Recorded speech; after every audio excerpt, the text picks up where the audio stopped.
Hola Internet, para el episodio de hoy vamos a estar hablando del sistema educativo, ese mismo que desde el kinder nos hace extrañar a nuestras mamás. Andrew, are you excited for pre-kindergarten? Yes. Why? I don't know. Are you gonna miss your mom? No. No? Oh, don't cry, are you? Sí me representa en el kinder. Y aunque desde antes de ir a la escuela estamos dentro de un sistema educativo donde nos enseñan a caminar, vestir, hablar, festejar o comer en casa, esta ocasión nos centraremos en el sistema educativo que opera en las escuelas. Hablaré también de los proyectos, modelos y programas que guían, bajo ciertos valores, las acciones educativas. Y comencemos. Desde el nacimiento e incluso antes, las personas a nuestro alrededor comienzan a cargarnos de ideales. Los familiares nos imaginan, por ejemplo, estudiando para conseguir mejores empleos y salarios como símbolo de éxito en la vida. Llamaría a esto un microsistema educativo familiar que no deja registro más que la propia memoria de cada miembro. Porque no es que vayamos armando reuniones y asambleas familiares donde se discutan los proyectos, objetivos y planes o se firmen acuerdos y normas para cubrir un perfil de egreso, ¿verdad? Que ahora que lo pienso, estaría chido que sí pasara eso en las familias. Tener un perfil de egreso. Imagínate, o sea, no de que te salgas de la familia, pero que te reconozcan que cumples con un buen perfil de egreso familiar a cierta edad. Así como en Encanto, donde la abuela tiene muchas expectativas sobre lo que deben ser sus descendientes. Entonces toda la familia está decepcionada de que Mirabel no tiene ningún poder, pero al final, spoiler alert, se dan cuenta de que sí cumple el perfil. Imagínate que tu familia te diera una serie de acuerdos y normas que pudieras negociar y debas firmar.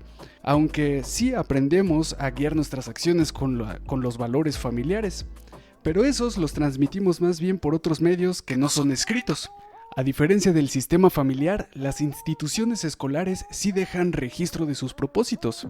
Así como tu abuelita podría esperar de ti que seas una persona exitosa y feliz, lo que sea que eso signifique, el viejo sistema educativo también tiene sus expectativas de las personas que pasan por sus salones. Y déjame decirte que no son pocas, como veremos más adelante. Pero vayámonos entendiendo. Un sistema es un conjunto estructurado de unidades. Por lo general, los sistemas educativos son a gran escala por países o internacionales. Desde el poder ejecutivo hasta el docente dando clases, se relacionan con otras unidades para definir las formas de educar. Algunas piezas del sistema tienen nombres propios como tú, como yo o como la secretaria de Educación Pública Delfina Gómez Álvarez. Pero otras piezas suelen tener nombres más conceptuales como leyes, proyectos, planes o modelos. Y cuando las personas se encuentran con los conceptos, hacen del proceso educativo un complejo entramado de normas, de enunciados que dictan cómo debería ser la educación. Ambas piezas se complementan y aportan al sistema. Cuando, por ejemplo, las diputadas, diputados y senadores firman estar de acuerdo a las reformas de las leyes educativas. Y aquí está la iniciativa de la nueva Ley General de Educación del 2019. Estas hojas de papel demuestran cómo los fines y objetivos del sistema educativo pasan por muchas manos e intereses políticos y económicos. Llevando el ejemplo a la propia casa, sería como si quisieras cambiar algo como ya no ser quien se encarga de sacar la basura.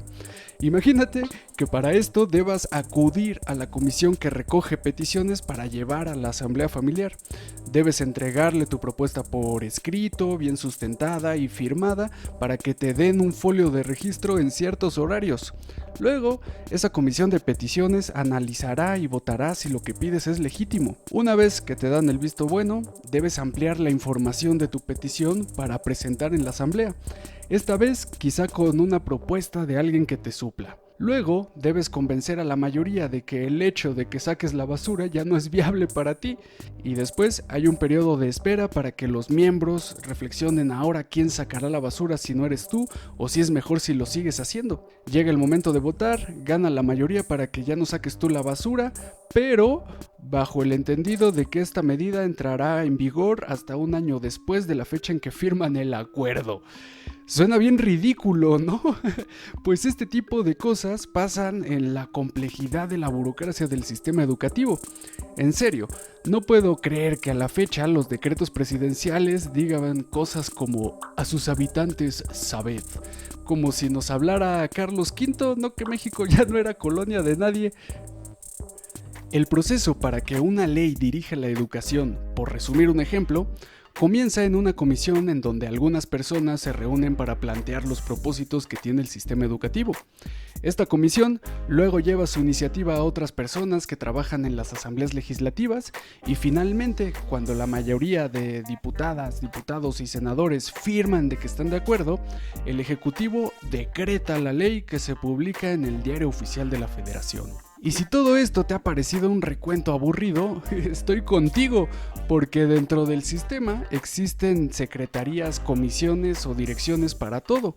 Y además tienen nombres tan absurdos como la ya célebre Dirección General de Asuntos Generales de la UNAM. Las normas del sistema educativo no son más que generalidades. A veces parecería que la intención es que no se terminen de entender del todo o que sean ambiguas en su interpretación. El sistema educativo en sus proyectos, planes y programas utiliza un sinfín de valores que plantean una educación bien buena onda según. Por ejemplo, en la Ley General de Educación, además nota el general otra vez, así o más vagas las ideas. Pero bueno, en esta ley se declara que la educación en México buscará la equidad, la excelencia y la mejora continua. Y así, en otras instituciones autónomas, como en el CCH de la UNAM, también mencionan valores como la libertad, la honestidad y la tolerancia. Pero los proyectos y programas apenas empiezan su recorrido aquí, porque luego deben pasar a la acción, donde influyen todos los medios sociales. Desde la familia que te manda a la escuela, tú, tus compañeras, tus compañeros, la administración del plantel, las y los docentes. Cada quien con su propia visión y expectativas de la educación. En los programas de cada clase podemos observar claramente lo que el sistema educativo espera de ti, aunque es una situación de ida y vuelta, porque en los programas también podemos ver y saber qué podemos esperar nosotros de la educación. En México, por ejemplo, se dice que una persona que egresa del bachillerato reconoce que la diversidad tiene un lugar en un espacio democrático de igualdad, de dignidad y derechos de todas las personas y rechaza toda forma de discriminación. Pero esto no quiere decir que siempre se cumplan los buenos deseos. Como pieza del sistema educativo, todo programa de estudios se basa, a su vez, en proyectos que son planeados en instituciones del Estado. Como hemos dicho, su contenido se expresa en normas que se refieren a fines y valores organizados en torno a un valor fundamental que da sentido y unidad al conjunto. Actualmente, el proyecto educativo mexicano da sentido a las formas de educar basado en un modelo por competencias. Y esta es una palabra muy importante en el sistema educativo, porque las competencias son enunciados que guían a todas las partes del sistema. Una competencia, por ejemplo, dice cosas como que el alumnado advierte que los fenómenos que se desarrollan en los ámbitos local, nacional e internacional ocurren dentro de un contexto global interdependiente.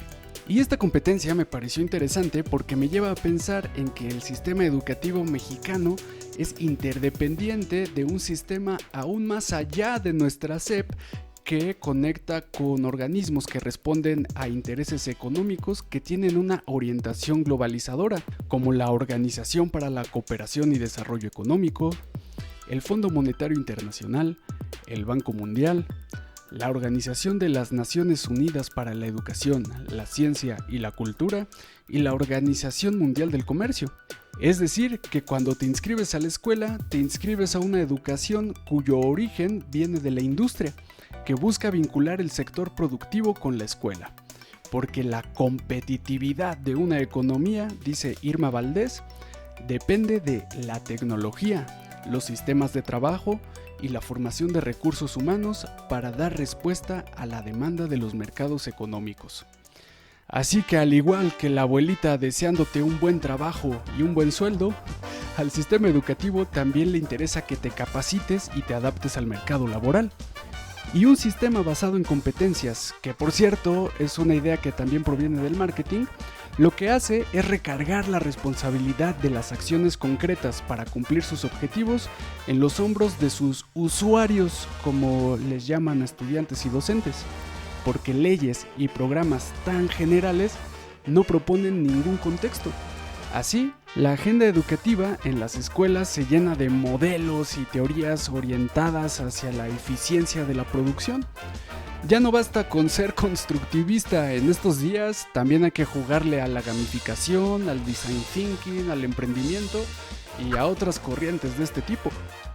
También me da la impresión de que quieren enseñar de todo en todos los grados.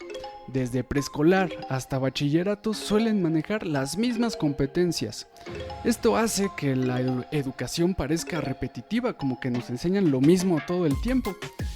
Y creo que un sistema educativo como el que he descrito se contradice al anunciar una educación basada en la persona y que dignifica el trabajo docente, cuando la evaluación de sus objetivos se reduce a un algoritmo en donde se decide si el perfil de una persona cumple o no cumple con las competencias.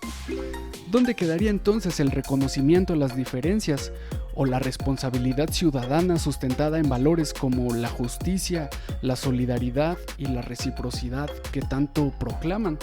Como vemos, el sistema educativo es una burocracia llena de buenas intenciones que no son tan fáciles de traer al mundo real. Hablamos de que este sistema tiene varias unidades que lo hacen funcionar, como las personas, instituciones, proyectos y programas. Pero, ¿qué podemos hacer desde las aulas? Docentes y estudiantes somos los receptores últimos de todas estas normas educativas, así que depende de nosotros hacer análisis y reflexiones críticas sobre las formas y contenidos que se pretenden enseñar o aprender. Preguntémonos cómo quiero aprender, cómo quiero enseñar, para que en cada salón de clases la educación sea en efecto más humana. Y sí, es muy humano haber creado este monstruo burocrático, pero ya identificando las enfermedades podemos encontrarles una cura. ¿Tú qué piensas del sistema educativo? ¿Te late cómo te enseñan en la escuela? ¿Sientes que participas activamente en él? Si eres docente, cuéntame cómo le haces para traer al mundo real la norma educativa. Hoy pasamos lista con un like o un comentario y si quieres conocer más sobre la educación puedes suscribirte al canal. Gracias por venir a educar. Te veo en el futuro, en el próximo viaje educativo. Y corte.